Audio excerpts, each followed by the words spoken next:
Assalamualaikum warahmatullahi wabarakatuh. Perkenalkan, nama saya Abi Aditya R. Saputra dengan NIM 2303281 ingin menjelaskan atau mereview kembali materi tentang pengenalan kepemimpinan agribisnis yang diampu oleh Bapak Wahyu Isnanda Nasution, SST, MP. Pengertian kepemimpinan. Menurut Bernard M. Bass dalam bukunya Leadership and Performance Beyond Expectation 1985, kepemimpinan di mana pemimpin menciptakan visi yang menginspirasi dan memotivasi pengikutnya untuk mencapai tujuan yang lebih tinggi dari yang mereka bayangkan. Menurut Helmy dan Kuhn 1995, kepemimpinan adalah sikap individu yang memimpin berbagai kegiatan kelompok terhadap tujuan yang akan dicapai bersama-sama. Menurut Peter G. Northhurst dalam bukunya yang berjudul Leadership, Theory and Practice 2018, kepemimpinan adalah proses di mana seseorang mempengaruhi orang lain untuk mencapai tujuan yang ditetapkan. Pengertian ini menunjukkan bahwa kepemimpinan melibatkan interaksi antara pemimpin dan pengikutnya, di mana pemimpin bertanggung jawab untuk mengarahkan dan memotivasi pengikutnya menuju pencapaian tujuan bersama. Selanjutnya, ada teori kepemimpinan. Teori kepemimpinan mencoba untuk menjelaskan fenomena kepemimpinan melalui berbagai pendekatan. Berikut beberapa penjelasan tentang teori kepemimpinan. Yang pertama, ada great man theory atau teori orang hebat. Teori ini berasumsi bahwa kepemimpinan yang luar biasa lahir dengan sifat-sifat khusus yang membuat mereka menjadi pemimpin yang sukses. Dalam teori ini, kepemimpinan dianggap sebagai bakat bawaan dan hanya dimiliki oleh individu yang istimewa. Teori ini pertama kali muncul pada abad ke-19 dan telah banyak dikritik karena tidak mempertimbangkan peran penting pengalaman, pelatihan, dan lingkungan dalam mengembangkan pemimpin yang efektif. Yang kedua, ada trait teori atau teori sifat kepribadian. Teori ini mengasumsikan bahwa pemimpin yang efektif memiliki sifat kepribadian tertentu, seperti kecerdasan, karisma, integritas, dan kemampuan komunikasi yang baik. Menurut teori ini, individu yang memiliki sifat-sifat ini cenderung menjadi pemimpin yang sukses. Meskipun teori ini memberikan wawasan tentang karakteristik yang penting bagi pemimpin, beberapa kritikus berpendapat bahwa tidak ada dasar sifat yang bersifat universal untuk setiap pemimpin. Yang ketiga, ada kontingensi teori atau teori kontingensi. Teori kontingensi berpendapat bahwa tidak ada gaya kepemimpinan yang paling baik dalam semua situasi. Kepemimpinan yang efektif tergantung pada situasi dan kondisi tertentu. Teori ini mengakui bahwa pemimpin harus beradaptasi dengan perubahan lingkungan dan mengubah gaya kepemimpinan mereka sesuai dengan kebutuhan. Yang keempat, ada teori gaya dan perilaku. Teori ini menekankan bahwa pemimpin yang efektif tidak lahir, tetapi dibentuk melalui pengembangan keterampilan kepemimpinan dan perilaku yang tepat. Ini melibatkan fokus pada tindakan seorang pemimpin daripada sifat atau karakter bawaan. Teori ini menekankan bahwa pemimpin dapat belajar untuk menjadi lebih efektif melalui pelatihan dan pengalaman. Selanjutnya, ada behavior theory atau teori perilaku. Teori ini menekankan bahwa kepemimpinan yang sukses tergantung pada perilaku yang dapat dipelajari daripada karakteristik mental atau fisik tertentu. Teori ini berpendapat bahwa tujuan organisasi. Teori ini berpendapat bahwa pemimpin yang efektif adalah mereka yang mengadopsi perilaku yang mendukung pencapaian tujuan organisasi. Perilaku ini dapat diajarkan, dipelajari, dan ditingkatkan melalui pengalaman dan pelatihan. Selanjutnya ada tugas kepemimpinan. Yang pertama, mengkomunikasikan visi dan tujuan organisasi. Seorang pemimpin memiliki tanggung jawab yang besar untuk menyampaikan visi serta tujuan organisasi dengan cara yang tepat sehingga seluruh anggota tim dapat memahami dan menyelaraskan diri dengan arah yang ingin dicapai. Komunikasi yang efektif mengenai visi tidak hanya menjelaskan tujuan akhir, tapi juga menumbuhkan semangat dan motivasi anggota untuk bekerja secara bersama-sama menuju pencapaian tersebut. Hal ini penting agar visi organisasi tidak hanya menjadi sekadar wacana, tetapi menjadi paduan nyata yang mengarahkan tindakan tiap individu. Pemimpin harus mampu menggunakan bahasa yang jelas, persuasif, dan kadang disertai cerita inspiratif agar visi mudah diterima dan diinternalisasi oleh semua orang di dalam organisasi. Keterbukaan dan transparansi dalam menyampaikan visi juga membantu membangun kepercayaan yang kuat antara pemimpin dan anggota tim sehingga mereka merasa yakin dan terdorong untuk mengikuti arahan tersebut. Yang kedua, mengambil keputusan. Pemimpin dituntut untuk membuat keputusan yang tepat dan strategis berdasarkan berbagai informasi dan kondisi yang ada. Keputusan yang diambil oleh pemimpin akan menjadi dasar bagi jalannya seluruh aktivitas organisasi atau tim. Oleh karena itu, kemampuan analisis, pengambilan risiko, serta kesiapan dalam menghadapi konsekuensi yang penting dimiliki oleh seorang pemimpin. Proses pengambilan keputusan yang baik biasanya melibatkan pengumpulan data dan masukan dari berbagai pihak untuk menghasilkan keputusan yang seimbang dan optimal. Keputusan tersebut harus disampaikan dengan jelas untuk memastikan semua anggota tim mengetahui dan mengerti tindakan apa yang harus dilakukan selanjutnya. Yang ketiga ada mengorganisasikan sumber daya. Mengatur dan mengelola seluruh sumber daya yang dimiliki organisasi, termasuk sumber daya manusia dan material, agar dapat dimanfaatkan secara maksimal. Pemimpin harus menyusun struktur yang jelas serta membagi tugas dan tanggung jawab kepada anggota tim sesuai dengan kemampuan dan peran masing-masing. Dengan pengorganisasian yang baik, pekerjaan dalam organisasi dapat berjalan efisien, terkoordinasi, dan terhindar dari overload atau tumpang tindih tugas. Pengorganisasian ini juga memudahkan pemantauan dan pengawasan sehingga tujuan dan target dapat dicapai dengan tepat waktu dan hasil yang diharapkan. Yang keempat ada mengawasi dan mengendalikan pelaksanaan. Pemimpin berperan sebagai pengawas utama yang memastikan seluruh kegiatan berjalan sesuai dengan rencana yang telah dibuat. Fungsi pengendalian ini juga mencakup pemberian arahan serta bimbingan apabila terdapat hambatan atau penyimpangan dalam pelaksanaan tugas. Pemimpin harus siap melakukan koreksi dan penyesuaian agar hasil kerja tetap berada pada jalur yang benar dan mencapai standar yang diinginkan. Proses pengawasan ini penting untuk menjaga kualitas, disiplin, serta efektivitas kerja anggota dan memastikan bahwa tujuan organisasi akan tercapai dengan optimal. Yang kelima, ada menginspirasi dan memotivasi anggota. Seorang pemimpin tidak hanya memberikan perintah, tetapi juga berperan sebagai sumber inspirasi yang membakar semangat anggota tim. Motivasi yang diberikan bertujuan untuk meningkatkan komitmen dan produktivitas serta setiap anggota merasa dihargai dan termotivasi untuk berkontribusi secara maksimal.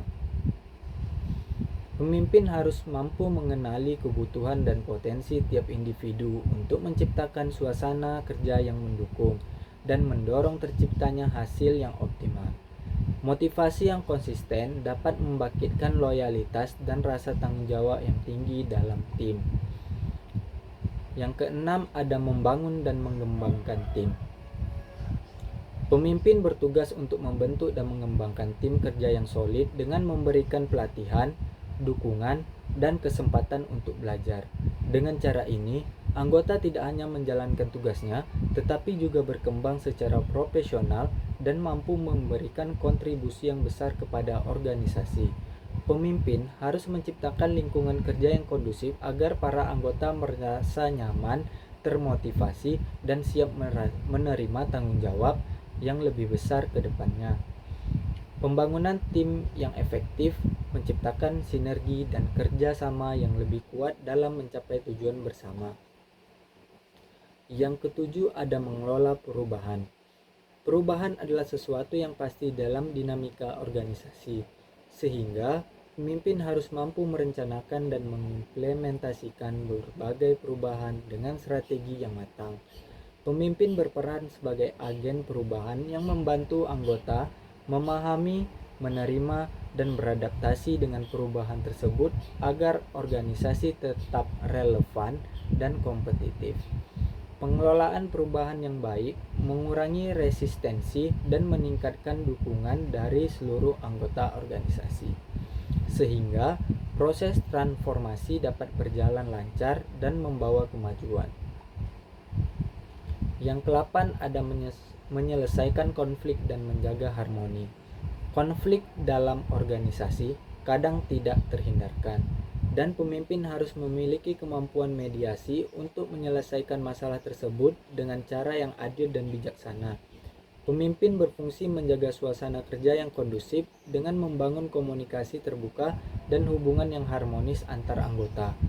Penyelesaian konflik yang efektif dapat mencegah perpecahan dan meningkatkan rasa saling pengertian serta solidaritas dalam tim, sehingga produktivitas dan kualitas kerja tetap terjaga. Fungsi kepemimpinan. Yang pertama, ada menetapkan visi dan tujuan. Seorang pemimpin memiliki peran sentral dalam menetapkan visi dan tujuan jangka panjang organisasi atau perusahaan. Visi tersebut berfungsi sebagai panduan strategis yang mengarahkan arah perkembangan organisasi sehingga mampu bertahan dan berkembang dalam berbagai situasi dan tantangan yang ada. Visi yang jelas memberikan gambaran yang kuat tentang keadaan masa depan yang ingin dicapai, sehingga seluruh anggota organisasi dapat memahami dan berkomitmen untuk melangkah ke arah tersebut. Selain itu, tujuan yang spesifik sebagai turunan dari visi membantu dalam penentuan langkah-langkah operasional dan pengukuran pencapaian secara terstruktur, sehingga seluruh kegiatan yang dilakukan dapat diarahkan untuk mencapai hasil yang diharapkan, sehingga efektif dan efisien. Peran pemimpin dalam menetapkan visi dan tujuan menjadi dasar pembentukan wadah motivasi dan rasa memiliki yang kuat dalam organisasi. Yang kedua, membuat rencana dan strategi. Setelah menetapkan visi dan tujuan, tugas pemimpin selanjutnya adalah merancang rencana dan strategi yang sistematis untuk mencapai sasaran tersebut. Perencanaan ini melibatkan identifikasi langkah-langkah spesifik, alokasi sumber daya, penjadwalan waktu, dan pemetaan tanggung jawab yang jelas, agar organisasi dapat terus berkembang sesuai dengan visi yang telah ditetapkan. Rencana yang matang menjadi alat penting untuk menghadapi berbagai tantangan serta mengoptimalkan peluang yang ada. Strategi yang dibuat harus fleksibel dan adaptif agar mampu menanggapi dinamika pasar dan perubahan lingkungan, sekaligus menjaga kesinambungan perkembangan perusahaan. Pemimpin harus memastikan bahwa seluruh anggota memahami rencana dan strateginya sehingga pelaksanaan dapat berjalan selaras dan terkoordinasi dengan baik. Yang ketiga, ada membangun tim yang kuat. Pemimpin yang efektif tidak hanya bertindak sebagai pengarah, tetapi juga fasilitator yang mampu membangun tim yang solid dan sinergis. Membangun tim yang kuat berarti menciptakan lingkungan kerja di mana anggotanya saling mendukung. berbagi tanggung jawab, dan berkolaborasi untuk mencapai tujuan bersama dengan lebih cepat dan tepat. Tim yang solid memperkuat komitmen dan meningkatkan produktivitas karena anggota merasa didukung dan memiliki kepercayaan satu sama lain. Oleh karena itu, pemimpin perlu fokus pada pemberdayaan tim melalui pelatihan, komunikasi yang terbuka, serta pemberian pengakuan atas prestasi individu maupun kelompok. Tim yang dibangun dengan baik juga lebih mampu menghadapi tekanan dan kendala dalam pekerjaan, sehingga tujuan organisasi dapat diraih secara efisien dan efektif. Yang keempat, mengelola konflik. Konflik adalah hal yang wajar dan hampir tidak terhindarkan dalam sebuah organisasi atau perusahaan. Meskipun sudah diusahakan berbagai strategi untuk mencegahnya, konflik bisa muncul kapan saja dan dalam bentuk yang berbeda. Oleh karena itu, seorang pemimpin harus memiliki kemampuan untuk mengelola konflik secara sehat dan konstruktif. Pengelolaan ini mencakup memfokuskan perhatian pada masalah, bukan pada pribadi, sehingga diskusi bisa berlangsung objektif dan mencari solusi yang efektif. Pemimpin juga perlu mendorong komunikasi terbuka agar setiap pihak bisa menyampaikan pendapat tanpa rasa takut. Dalam beberapa kasus, mediasi oleh pihak ketiga yang netral juga dapat membantu menyelesaikan konflik dengan adil sehingga semua pihak merasa didengar dan puas dengan hasilnya.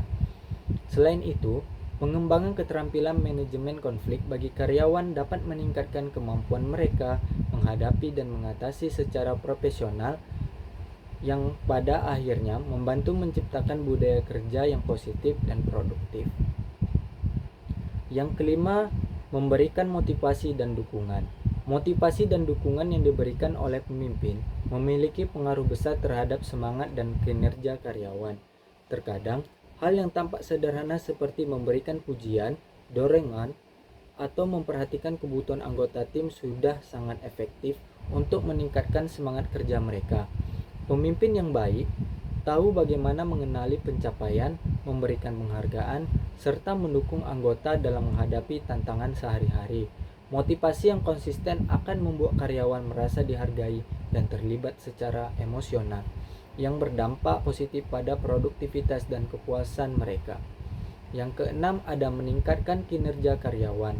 Pemimpin tidak hanya memimpin dengan visi dan arah, tetapi juga berperan aktif dalam mengembangkan kinerja karyawannya. Salah satu caranya adalah dengan memberikan umpan balik konstruktif secara rutin. Evaluasi dan feedback ini sangat membantu karena membantu karyawan memahami area di mana mereka perlu memperbaiki diri serta motivasi mereka untuk terus berkembang. Proses ini memastikan bahwa tujuan organisasi dapat dicapai lebih cepat melalui peningkatan kualitas dan efektivitas kerja seluruh anggota tim. Selain itu, pemimpin juga perlu memberikan dukungan dalam bentuk pelatihan dan sumber daya supaya karyawan mampu melaksanakan tugasnya dengan maksimal. Yang ketujuh, menjadi teladan. Pemimpin yang efektif harus mampu menjadi contoh bagi seluruh anggota tim melalui sikap yang positif, etis, dan profesional. Keteladanan ini tidak hanya terlihat dari apa yang dikatakan, tetapi lebih kepada tindakan nyata sehari-hari yang mencerminkan integritas, disiplin, dan komitmen terhadap nilai-nilai organisasi.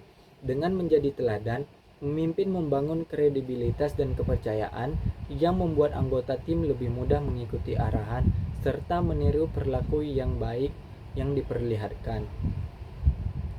Yang ke-8, ada membangun hubungan yang baik.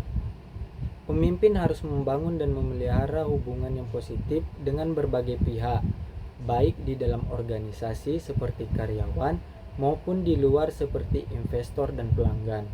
Hubungan yang kuat dan harmonis ini membantu memperlancar komunikasi, memperkuat kemitraan, serta meningkatkan reputasi dan kredibilitas perusahaan. Dengan demikian, kolaborasi yang terjalin menjadi lebih efektif, peluang bisnis lebih terbuka, dan dukungan terhadap organisasi lebih solid. Yang ke-9, ada beradaptasi dengan perubahan. Dalam dunia yang penuh dengan ketidakpastian dan perubahan yang cepat, pemimpin dituntut memiliki kemampuan beradaptasi agar mampu menjaga keberlangsungan dan pertumbuhan organisasi. Kemampuan ini memungkinkan pemimpin serta timnya untuk mengelola tantangan baru dan memanfaatkan peluang yang muncul dengan cara fleksibel dan responsif. Dengan beradaptasi secara efektif, organisasi akan lebih siap menghadapi tekanan eksternal serta mampu bertahan dan berkembang di tengah persaingan dan perubahan lingkungan yang dinamis. Secara operasional, fungsi pokok kepemimpinan dapat dibedakan menjadi 5. Yang pertama, fungsi instruktif. Dalam kepemimpinan, merujuk pada peran pemimpin sebagai komunikator yang memberikan arahan, petunjuk, dan perintah secara jelas kepada anggota tim atau bawahannya. Fungsi ini sangat penting karena memastikan bahwa setiap anggota memahami apa yang harus dilakukan, bagaimana caranya, kapan waktu pelaksanaan, dan di mana tempat mereka harus menjalankan tugas tersebut agar seluruh keputusan dan rencana dapat direalisasikan secara efektif.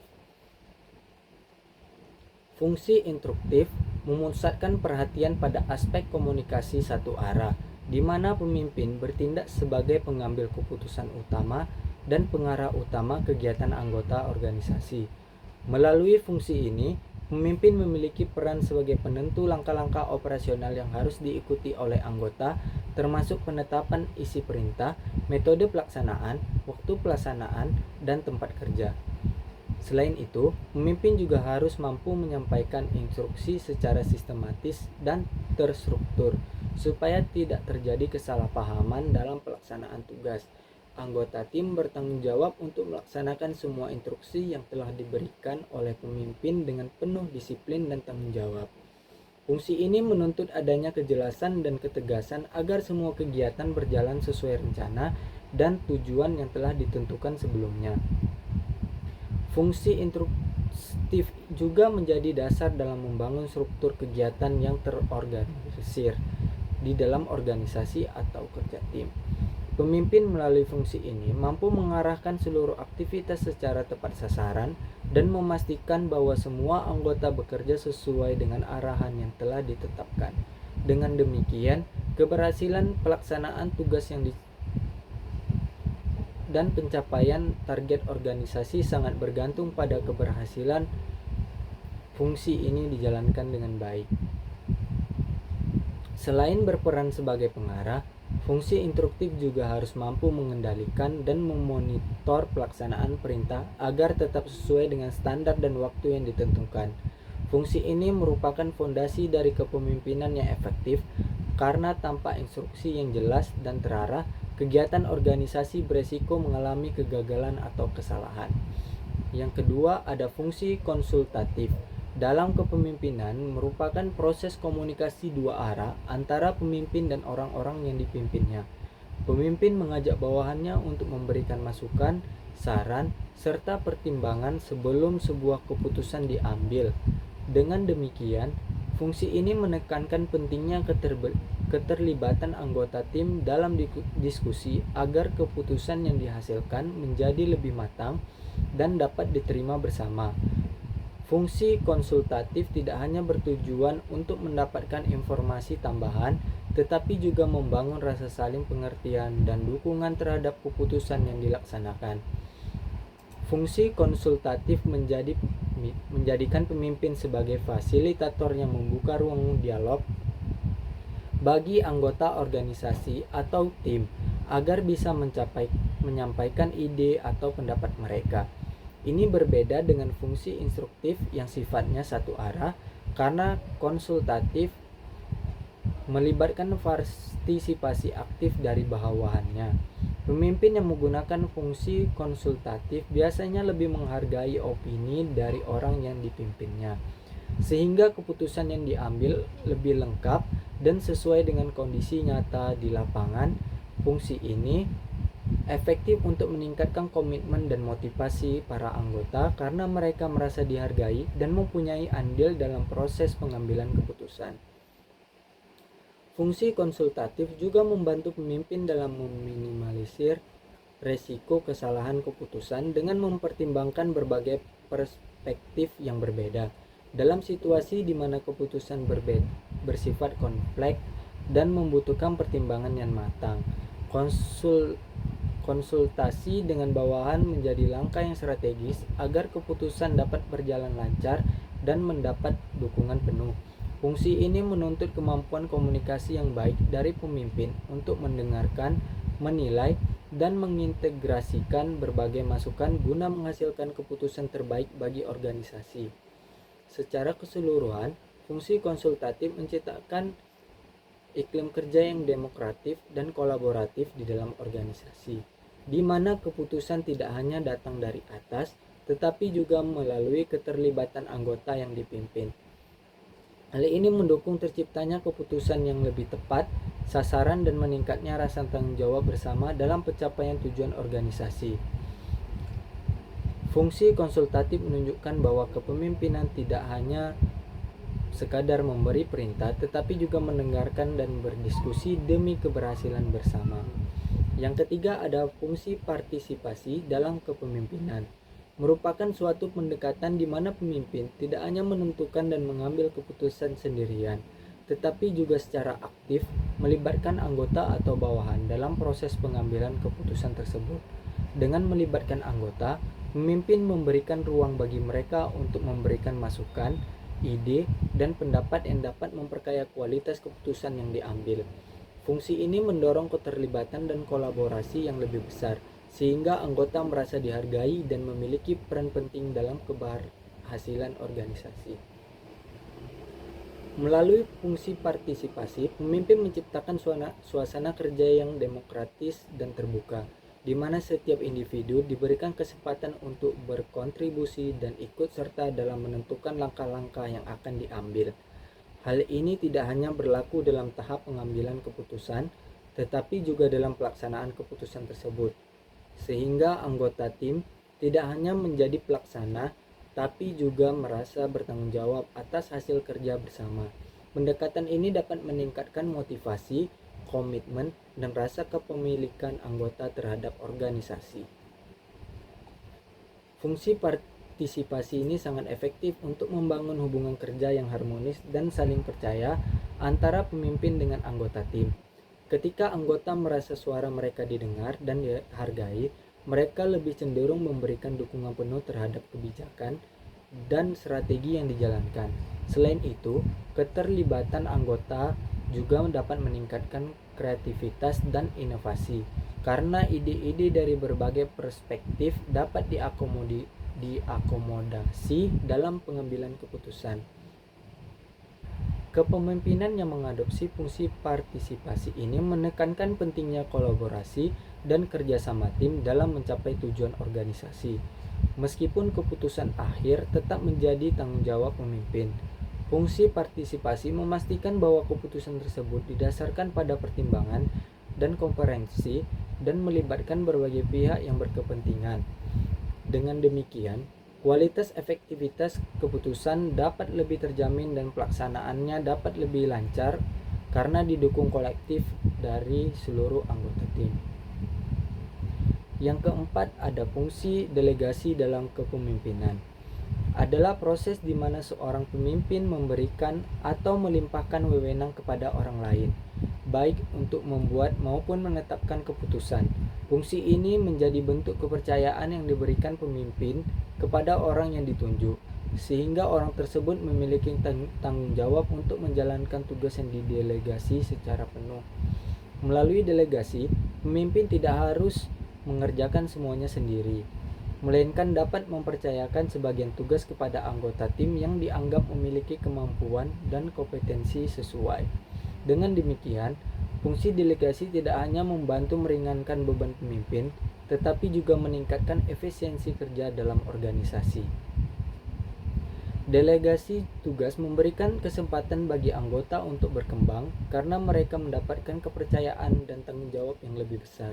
Fungsi ini mendorong anggota yang diberi wewenang untuk belajar mengelola tugas dengan mandiri dan bertanggung jawab atas hasil pekerjaannya. Pemimpin melalui fungsi delegasi akan membantu menetapkan orang yang tepat pada posisi yang tepat sehingga pekerjaan bisa dilakukan dengan efektif dan efisien. Fungsi ini juga memungkinkan pemimpin untuk lebih fokus pada tugas-tugas strategis, sementara pelaksanaan tugas-tugas operasional dapat dilakukan oleh anggota yang telah diberikan kewenangan. Fungsi delegasi memperkuat koordinasi dan kerjasama dalam organisasi, karena setiap anggota tahu peran dan tanggung jawabnya masing-masing. Dalam pelaksanaan fungsi ini, pemimpin tetap harus melakukan pengawasan dan pendampingan agar tugas yang didelegasi berjalan sesuai dengan standar dan tujuan yang diharapkan. Dengan adanya pelimpahan wewenang ini, organisasi dapat berjalan dengan lebih dinamis dan adaptif, serta mempercepat pengambilan keputusan pelaksanaan tugas. Fungsi delegasi pada intinya adalah menciptakan kepercayaan antara pemimpin dan anggota, sekaligus memberikan ruang pengembangan bagi anggota untuk berkontribusi secara optimal dalam mencapai tujuan bersama. Fungsi delegasi menunjukkan bahwa kepemimpinan tidak hanya soal memberi perintah, tetapi juga mempercayakan dan mendelegasikan kewenangan kepada orang lain dengan penuh tanggung jawab untuk mencapai efisiensi dan efektivitas organisasi. Kelima, ada fungsi pengendalian dalam kepemimpinan. Merupakan aspek penting yang berfokus pada pengaturan dan pengawasan aktivitas anggota tim agar semua kegiatan berjalan secara terarah dan koordinasi efektif dapat terwujud. Melalui fungsi ini, pemimpin bertugas memberikan bimbingan dan arahan secara setiap anggota tim mengetahui dengan jelas apa yang harus dilakukan dan bagaimana caranya agar tujuan bersama dapat tercapai secara optimal. Pengendalian yang baik menjamin bahwa pekerjaan yang dilakukan tidak keluar dari jalur atau aturan yang telah ditetapkan sebelumnya. Dalam menjalankan fungsi pengendalian, pemimpin tidak hanya sebatas memerintahkan, tetapi juga secara aktif mengawasi dan mengevaluasi setiap proses kerja yang dilakukan oleh anggota. Hal ini meliputi koordinasi seluruh aktivitas agar selaras dengan tujuan organisasi, memberikan koreksi ketika ada penyimpangan, serta memastikan bahwa semua sumber daya dan usaha dimanfaatkan secara efisien. Kegiatan pengendalian ini juga mencakup komunikasi yang intensif agar informasi berkaitan dengan progres tugas dapat terus diperbarui dan diketahui oleh pihak yang terlibat.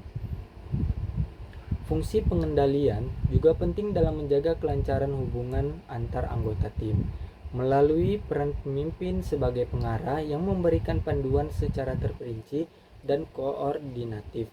Dengan ada pengawasan yang konsisten, pemimpin dapat mengidentifikasi masalah atau hambatan lebih awal dan mengambil tindakan korektif secara tepat waktu.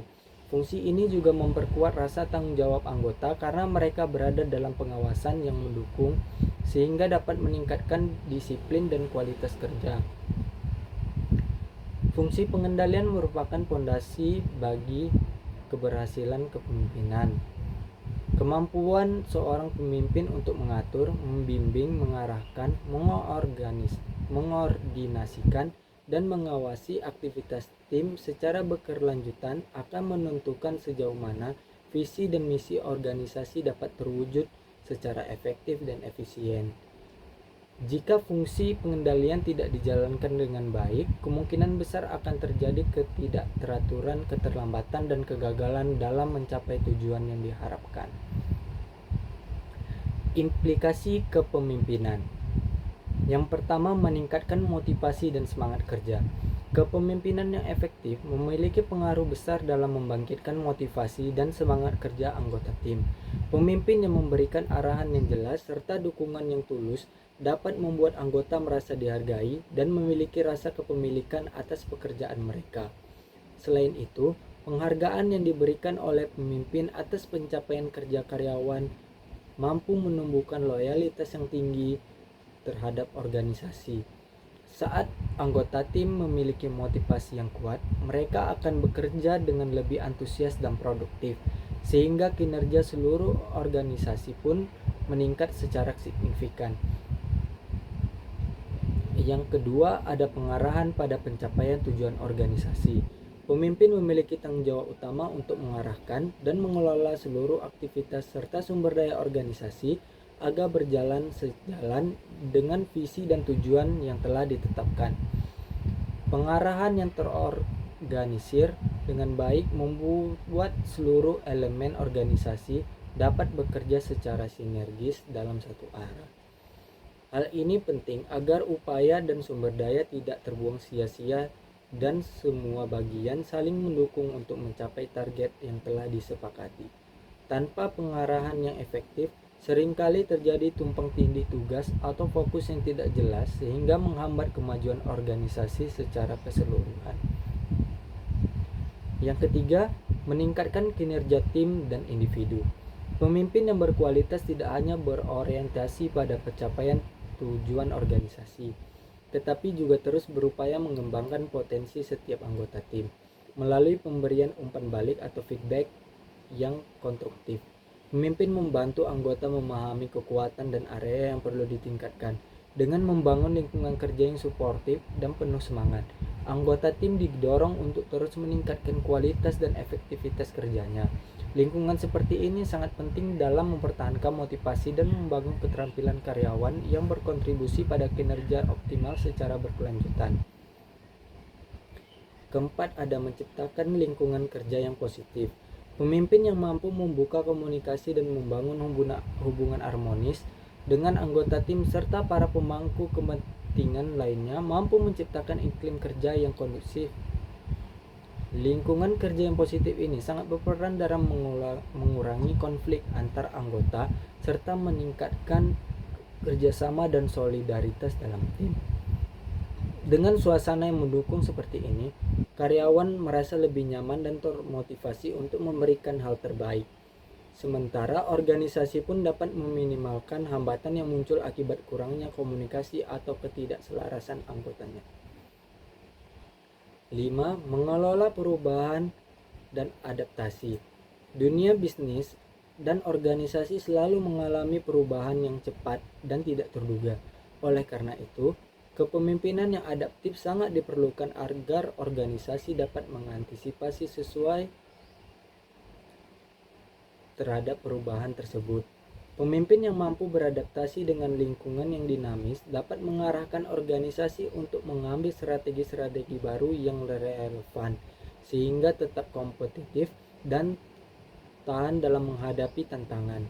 Kemampuan ini sangat penting untuk menjaga keberlangsungan dan pertumbuhan organisasi di tengah persaingan yang semakin ketat. Yang keenam, ada memperkuat kredibilitas dan reputasi organisasi. Kepemimpinan yang mendepankan etika dan profesionalisme membantu memperkuat kepercayaan dari berbagai pemangku kepentingan seperti karyawan, pelanggan, dan investor. Sikap pemimpin yang konsisten menunjukkan integritas dan tanggung jawab menciptakan citra positif yang berkontribusi pada reputasi organisasi. Kredibilitas yang tinggi pada pemimpin secara langsung mencerminkan nilai-nilai organisasi yang dapat meningkatkan loyalitas dan dukungan, sehingga memperkuat posisi dan keberlanjutan perusahaan di pasar. 7. Mendorong inovasi dan pengembangan organisasi. Pemimpin visioner memegang peran penting dalam mendorong anggota tim untuk berpikir kreatif dan inovatif. Kepemimpinan yang mendorong budaya inovasi akan terus mencari cara-cara baru untuk meningkatkan proses kerja dan mengembangkan produk atau layanan. Sikap terbuka terhadap perubahan dan dorongan untuk bereksperimen ini mendukung pertumbuhan organisasi secara berkelanjutan dan membantu organisasi tetap relevan dalam menghadapi perkembangan teknologi dan kebutuhan pasar yang berubah. Sumber dari kekuasaan yang dimiliki oleh pemimpin. Sumber kekuasaan yang dimiliki oleh pemimpin terdiri dari berbagai jenis yang berperan dalam mempengaruhi dan mengarahkan bawahan dalam organisasi. Yang pertama, ada kekuasaan sah atau legitimate power. Kekuasaan sah merupakan sumber kekuasaan yang didapatkan seorang pemimpin berdasarkan posisi atau jabatan formalnya dalam suatu organisasi. Kekuasaan ini memberikan hak legal dan otoritas untuk pemimpin. mengambil keputusan, serta memberikan perintah kepada bawahan. Posisi yang dipegang oleh pemimpin menjadi dasar pengakuan dan penerimaan kekuasaan dalam struktur organisasi, sehingga perintah yang diberikan harus dipatuhi oleh bawahannya. Kekuasaan ini tidak hanya datang dari jabatan itu sendiri, tetapi juga dari aturan dan prosedur organisasi yang mengatur kewenangan tersebut. Contoh nyata adalah seorang manajer atau kepala departemen yang memiliki wewenang penuh untuk mengendalikan operasional di bawah tanggung jawabnya. Pemimpin yang memegang kekuasaan sah diharapkan bisa menyeimbangkan antara otoritas dan keadilan agar tetap membangun hubungan positif dan kepercayaan dalam organisasinya. Yang kedua, ada kekuasaan balas jasa atau reward power. Kekuasaan balas jasa berasal dari kemampuan pemimpin dalam memberikan penghargaan kepada bawahannya sebagai bentuk apresiasi atas kinerja atau pencapaian tertentu. Penghargaan ini bisa berupa kenaikan gaji, promosi jabatan, bonus, pujian, atau pemberian tugas yang lebih menarik. Dengan menyediakan insentif yang menguntungkan, pemimpin dapat mendorong anggota tim untuk meningkatkan kinerja dan produktivitasnya. Kekuasaan ini merupakan salah satu alat motivasi yang sangat efektif karena bawahannya merasa diakui dan dihargai atas kontribusinya, sehingga mereka lebih terdorong untuk mengikuti arahan dan memenuhi target organisasi. Sistem reward yang jelas dan adil juga mempererat hubungan antar pemimpin dan bawahannya, menciptakan iklim kerja yang positif. Yang ketiga, ada kekuasaan paksaan atau coercive power. Berlawanan dengan kekuasaan balas jasa, kekuasaan paksaan adalah kemampuan pemimpin untuk memberikan sanksi atau hukuman kepada bawahannya yang tidak mematuhi aturan atau tidak menjalankan tugas dengan baik. Hukuman bisa berupa teguran, penurunan jabatan, pemecatan, atau bentuk tindak disipliner lainnya yang membuat bawahan merasa takut untuk melanggar perintah. Kekuasaan ini berfungsi sebagai alat kontrol yang menjaga ketertiban dan ketaatan dalam organisasi. Namun penggunaan kekuasaan paksaan harus digunakan secara bijak, karena jika berlebihan dapat menimbulkan ketakutan dan menurunkan semangat kerja anggota tim. Pemimpin yang efektif menggunakan kekuasaan ini sebagai sarana pembinaan dan perbaikan, bukan sekedar untuk menakut-nakuti. Yang keempat, ada kekuatan referen power. Kekuasaan referen timbul dari karisma, kepribadian, dan integritas pemimpin yang membuatnya dikagumi dan dihormati oleh bawahannya. Pemimpin dengan kekuasaan ini memiliki daya tarik pribadi yang kuat, sehingga bawahan merasa ingin meniru dan mengikuti arahan karena rasa hormat dan kekaguman. Kekuasaan referen sering muncul bukan karena posisi formal, tetapi karena kualitas pribadi yang membangun ikatan emosional dan kepercayaan tinggi dengan anggota tim. Karakteristik seperti empati, ketulusan, dan kemampuan menginspirasi membuat pemimpin ini mampu membangun loyalitas dan komitmen yang kokoh dari bawahannya. Yang kelima, ada kekuasaan kepakaran, expert power. Kekuasaan kepakaran berasal dari pengetahuan, keterampilan, dan keahlian khusus yang dimiliki pemimpin di bidang tertentu. Pemimpin dengan kekuasaan ini dihargai dan dianggap sebagai sumber pengetahuan atau solusi bagi masalah yang ada dalam organisasi. Pengaruh yang dimiliki bersifat profesional dan berdasarkan rasa hormat atau kemampuan diakui oleh anggota tim. Kekuasaan ini sangat penting dalam organisasi yang membutuhkan kepemimpinan teknis atau yang berhubungan dengan bidang keahlian tertentu.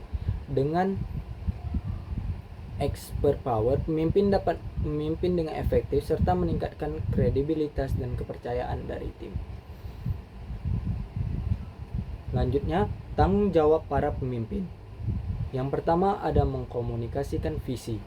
Pemimpin bertugas untuk menyampaikan visi dan tujuan organisasi secara jelas dan efektif kepada seluruh anggota tim. Komunikasi yang baik ini sangat penting agar setiap individu memahami arah dan tujuan bersama yang hendak dicapai. Dengan visi yang jelas, para anggota akan lebih mudah termotivasi karena mereka tahu peran dan kontribusi apa yang mereka diharapkan dari mereka dalam mencapai tujuan tersebut. Komunikasi visi harus dilakukan secara berkesinambungan dan adaptif menyesuaikan dengan situasi dan kebutuhan tim. Pemimpin juga harus mampu membangun hubungan yang kuat dengan anggota melalui komunikasi dua arah, sehingga tercipta suasana saling percaya dan pengertian yang dapat memperkuat komitmen seluruh tim terhadap visi yang telah ditetapkan. 2. Ada mengambil keputusan. Memutuskan langkah yang tepat pada waktu yang tepat adalah tanggung jawab krusial seorang pemimpin. Keputusan yang dibuat harus didasarkan pada informasi dan data yang cukup, dengan mempertimbangkan berbagai faktor risiko dan manfaat. Keputusan ini akan mempengaruhi arah organisasi dan kesejahteraan anggota tim. Oleh karena itu harus diambil secara bijaksana dan strategis. Selain kemampuan analisa, pemimpin juga harus berani mengambil tanggung jawab atas setiap keputusan yang diambil, baik hasilnya sukses maupun gagal. Sikap ini penting untuk menjaga kredibilitas dan kepercayaan daripada pengikut maupun pemangku kepentingan lainnya dalam organisasi. Yang ketiga, mengorganisasi dan mengelola sumber daya. Pemimpin harus menata dan mengelola sumber daya, baik manusia, finansial maupun material, agar semua dapat dimanfaatkan secara efektif. Pengorganisasian ini mencakup pembagian tugas, penyelarasan fungsi, serta pengaturan waktu yang efisien untuk memastikan setiap pekerjaan berjalan sesuai rencana dan menghasilkan hasil yang maksimal. Pengelolaan sumber daya juga memerlukan pemantauan berkelanjutan dan penyesuaian bila diperlukan. Pemimpin perlu mengidentifikasi hambatan atau kekurangan yang mengganggu kelancaran kerja dan melakukan langkah korektif tepat waktu agar tujuan organisasi tidak terganggu. 4. Memberikan motivasi dan inspirasi. Pemimpin berperan sebagai sumber motivasi yang memberikan dorongan agar anggota tim tetap semangat dan produktif dalam bekerja. Motivasi ini tidak hanya berupa insentif materi, tetapi lebih pada pengakuan, dukungan moral, dan suasana kerja yang kondusif yang dapat meningkatkan rasa percaya diri dan kepuasan anggota. Inspirasi yang diberikan oleh pemimpin dapat membangkitkan kreativitas dan rasa tanggung jawab anggota dalam menjalankan tugasnya. Pemimpin yang mampu menyemangati secara konsisten akan memperkuat ikatan tim dan membangun budaya kerja yang positif dan berkelanjutan. Kelima, ada menyelesaikan konflik. Konflik dalam tim atau organisasi bisa muncul kapan saja dan mempengaruhi performa kerja. Salah satu tanggung jawab utama pemimpin adalah mengidentifikasi sumber konflik dan mengelolanya dengan cara yang adil dan konstruktif. Pemimpin harus mendengarkan semua pihak dan mencari solusi yang dapat diterima bersama agar suasana kerja tetap harmonis. Keenam, mengembangkan kemampuan tim. Seorang pemimpin harus peduli pada pengembangan potensi dan kemampuan bawahan. Hal ini bisa dilakukan melalui pelatihan, pembinaan, dan mentoring yang berkelanjutan agar anggota tim dapat meningkatkan kompetensinya dan siap menghadapi tantangan tugas yang semakin kompleks. 7. Mengawasi dan memantau kinerja. Pemimpin harus secara rutin mengevaluasi pekerjaan individu dan tim untuk memastikan bahwa target kerja tercapai. Pengawasan ini penting agar setiap kegiatan tidak menyimpang dari rencana dan setiap masalah dapat segera ditemukan dan diperbaiki. Yang ke-8, ada bertindak sebagai komunikator. Pemimpin menjadi perantara dan penghubung informasi antara manajemen dengan tim, serta anggota tim sendiri. Komunikator yang baik akan memastikan informasi tersampaikan dengan jelas, tepat waktu, dan mudah dipahami agar tidak terjadi kesalahpahaman. Komunikasi yang efektif juga melibatkan penyampaian harapan dan kebijakan organisasi, serta mendengarkan aspirasi dan keluhan anggota. Yang ke-9, ada bertanggung jawab secara etis dan profesional. Pemimpin harus menjalankan peran dengan berpegang pada prinsip moral dan etika yang tinggi. Sikap jujur, adil, dan transparan sangat dibutuhkan untuk menjaga kepercayaan bawahan dan publik. Pemimpin juga harus mempersiapkan tanggung jawab setiap keputusan dan tindakan yang diambil, baik secara internal maupun kepada stakeholder organisasi. Integritas dan profesionalisme menjadi fondasi utama dalam menjalankan kepemimpinan yang efektif dan bermartabat. Tipe-tipe pemimpin. Yang pertama, tipe otokratif. Otokratif memiliki kecenderungan untuk memegang kendali penuh atas semua aspek organisasi. Mereka melihat organisasi seolah-olah milik pribadi yang hakikatnya harus dikendalikan dan diarahkan secara penuh sesuai kemauan mereka sendiri. Pemimpin autokratik hampir tidak memberikan ruang bagi bawahan untuk memberikan masukan atau pendapat tanpa konsultasi dengan anggota tim. Mereka lebih mengutamakan hasil dan kepatuhan daripada proses dialog atau kolaborasi. Hal ini membuat lingkungan kerja menjadi sentralistik dan sangat terkontrol. Pemimpin autokratik juga dikenal dengan gaya menggerakkan bawahannya dengan pendekatan tegas dan penuh tekanan. Mereka kerap kali menggunakan ancaman atau paksaan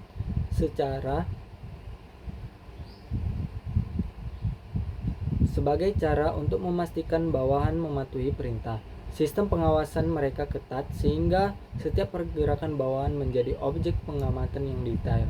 Walaupun gaya ini dapat menghasilkan keputusan yang cepat dan tindakan yang langsung, sisi negatifnya adalah bisa memunculkan ketakutan dan menurunkan semangat kreativitas bawahan. Oleh karena itu, bagi yang berada di bawah kepemimpinan autokratik, diperlukan kesabaran tinggi dan ketahanan mental agar tidak terbebani oleh gaya komando yang bisa terasa keras dan tidak empatik. Yang kedua, tipe militeristik. Pemimpin militeristik seringkali mengedepankan struktur hierarki yang kaku dan menuntut kedisiplinan yang ekstrim dari bawahannya. Mereka sangat mengutamakan tata tertib, aturan, dan prosedur untuk menjalankan aktivitas organisasi sehingga anggota tim menjalankan perannya dengan presisi. Gaya ini menitik beratkan pada kepatuhan terhadap perintah dan ketegasan dalam pelaksanaan tugas. Selain itu, pemimpin militeristik menyukai formalitas, termasuk upacara-upacara dan ritual simbolis yang memperkuat rasa kebersamaan dan ketaatan dalam tim. Meskipun terkesan keras, gaya ini sebenarnya sangat membantu terutama ketika berorganisasi, menghadapi target yang tinggi atau situasi krisis yang memerlukan fokus dan pengendalian ketat.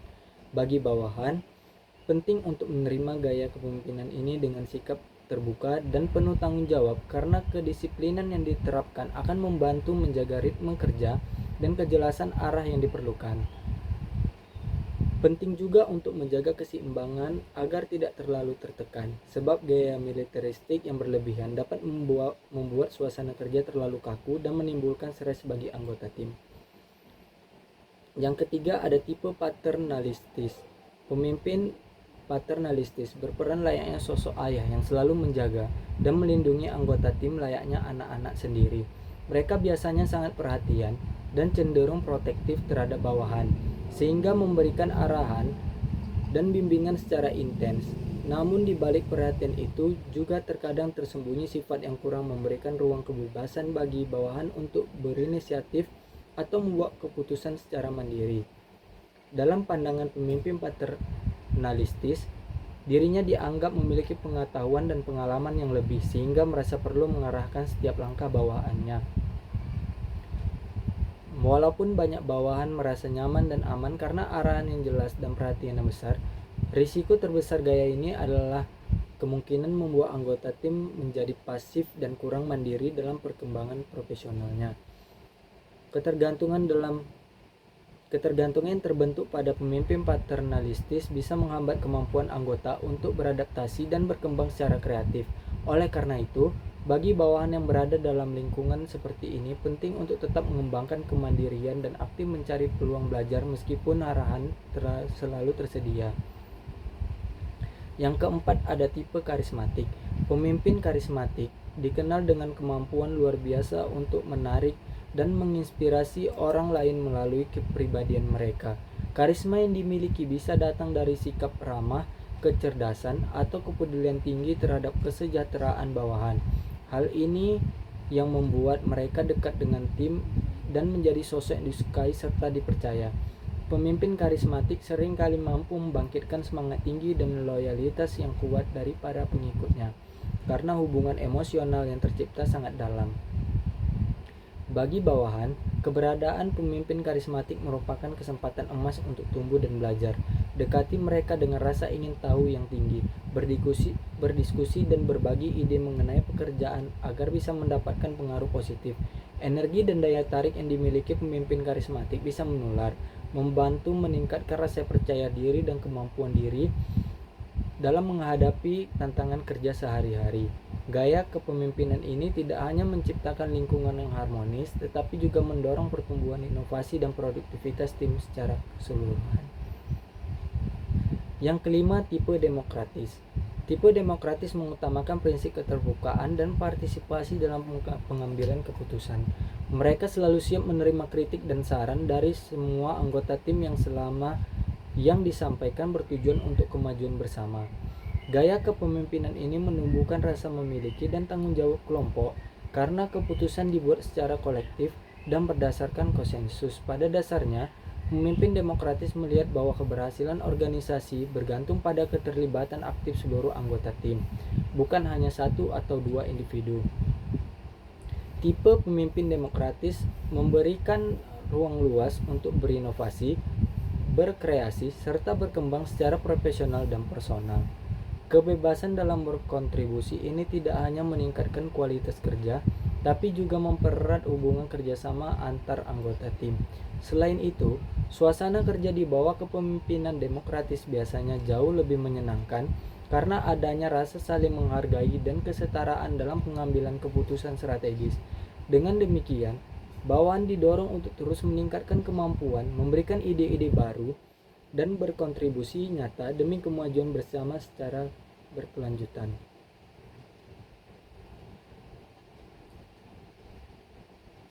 Ciri-ciri pemimpin yang tidak ideal. Yang pertama, bersikap otoriter dan tidak fleksibel. Pemimpin yang otoriter kerap kali berjalan sendiri tanpa melibatkan bawahan dalam proses pengambilan keputusan. Mereka lebih senang mengeluarkan perintah langsung dan mengharapkan ketaatan mutlak tanpa diskusi. Yang kedua, tidak konsisten dalam kebijakan dan tindakan. Pemimpin yang sering mengubah kebijakan tanpa alasan yang jelas menyebabkan ketidakpastian di lingkungan kerja. Anggota tim bingung harus mengikuti aturan mana dan merasa sulit mengatur strategi kerja karena perubahan yang tiba-tiba. Konsekuensi ini melemahkan kepercayaan kepada pemimpin karena bawahan melihat ketidakmampuan dalam menetapkan arah yang stabil dan tegas. Yang ketiga, menghindari tanggung jawab. Pemimpin yang tidak ideal cenderung mengalihkan kesalahan dan tanggung jawab kepada bawahan saat terjadi masalah. Mereka enggan berhadapan langsung dengan konsekuensi keputusan dan sering menyalahkan orang lain untuk mempertahankan citra diri. Sikap seperti ini membuat anggota tim merasa tidak aman dan kehilangan keyakinan bahwa masalah akan ditangani secara adil dan profesional. Keempat, kurang menghargai. Pemimpin yang jarang atau tidak pernah memberikan penghargaan pada usaha atau prestasi bawahannya menyebabkan tim merasa tidak dihargai dan tak bermakna. Penghargaan sekecil apapun dapat memicu semangat dan loyalitas yang tinggi. Tanpa itu, anggota tim mungkin menjadi apatis, berkurang motivasinya, dan berhenti berupaya lebih baik. Yang kelima, tidak memiliki visi yang jelas. Pemimpin tanpa visi yang terdefinisi dengan jelas membuat tim kehilangan arah dan tujuan bersama. Visi berfungsi sebagai peta jalan dan motivator utama mendorong kerjasama dan komitmen. Tanpa visi, anggota tim cenderung bingung dan tidak tahu prioritas atau makna dari apa yang mereka kerjakan. Keenam, kurang empati dan sensitif. Pemimpin yang tidak peka terhadap kondisi fisik, mental, dan emosional bawahan menciptakan lingkungan kerja yang tidak kondusif. Kurangnya perhatian terhadap perasaan dan kebutuhan orang lain menyebabkan stres yang berlebihan dan penurunan kesehatan mental anggota tim. Yang ketujuh, tidak terbuka dan transparan. Tertutupnya pemimpin dalam mengelola informasi menimbulkan kesan bahwa ada hal-hal yang disembunyikan dari tim. Kurangnya transparansi menjelaskan komunikasi dan menimbulkan ketidakpercayaan anggota tim, merasa diabaikan dan tidak dilibatkan. Ia memudarkan rasa kekeluargaan dan keterikatan organisasi. 8. Tidak mampu mengelola konflik. Pemimpin yang menghindari dari konflik atau tidak mampu menanganinya secara efektif membuat masalah dalam tim membengkak dan merusak suasana kerja. Konflik yang tidak terselesaikan menyebabkan perpecahan, ketidakpercayaan, dan kemerosotan pekerjaan. Yang kesembilan, terlalu bergantung pada metode lama. Pemimpin yang enggan beradaptasi dengan perubahan dan terus bertahan pada cara-cara lama menyebabkan organisasi sulit bersaing dan berkembang. Kondisi ini memperlambat inovasi dan mengurangi daya saing organisasi, membuat tim merasa frustasi dan tidak berkembang. 10. Terlibat politik kantor. Fokus yang berlebihan pada politik internal demi kepentingan pribadi mengikis nilai integritas dan profesionalisme kepemimpinan. Politik kantor menimbulkan ketidakadilan permainan kekuasaan dan memecah belah tim yang sangat merugikan suasana kerja dan produktivitas. Yang ke-11, ada kurang kompeten dalam manajemen diri. Pemimpin yang tidak mampu mengatur emosi dan disiplin sulit menjadi contoh yang baik. Ketidakaturan dalam mengelola waktu, stres, dan komunikasi berdampak negatif pada pengambilan keputusan dan hubungan kerja. Yang ke-12, ada tidak memberikan ruang untuk inovasi. Menolak ide baru dan perubahan menghambat keberlanjutan dan pertumbuhan organisasi. Pemimpin yang tidak mendukung inovasi membuat anggota tim merasa dibatasi dan tidak berdaya, sehingga kreativitas serta semangat kerja menurun. Sekian dari rangkuman materi yang bisa saya berikan. Lebih dan kurang saya mohon maaf. Wassalamualaikum warahmatullahi wabarakatuh.